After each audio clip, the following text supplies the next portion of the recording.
మాల సంఘం సభ్యులు నిరసన తెలిపారు. గత కొన్ని రోజులుగా తమ కాలనీకి చెందిన భూమిని ఒక వ్యక్తి కబ్జా చేశాడని వారు ఆరోపించారు. 3 ఏళ్లుగా ఆ భూమి విషయంలో మున్సిపల్ అధికారులు కలిసినా స్పందించడం లేదని వాపోయారు. ఎప్పటికైనా కబ్జా చేసిన భూమిని మున్సిపల్ అధికారులు స్వాధీనం చేసుకుని తమకు న్యాయం చేయాలని 10వ వార్డు సభ్యులు డిమాండ్ చేస్తున్నారు.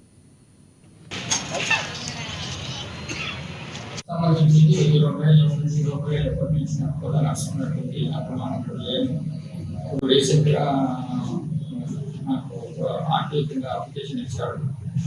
దానికి 15 days మనం కూడా సమాధానం చర్చకు సంబంధించి ఏ ప్రకారం ఇన్ఫర్మేషన్ ఉందా లేదా ఆ విషయం గురించి అప్లికేషన్ అడుగుతున్నాం.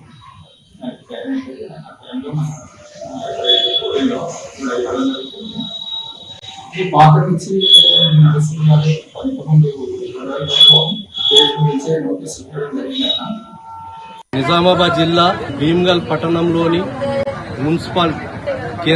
మున్సిపాలిటీలో 10వ వార్డుకు సంబంధించిన ఒక రోడ్డును అక్రమంగా ఎస్సీలకు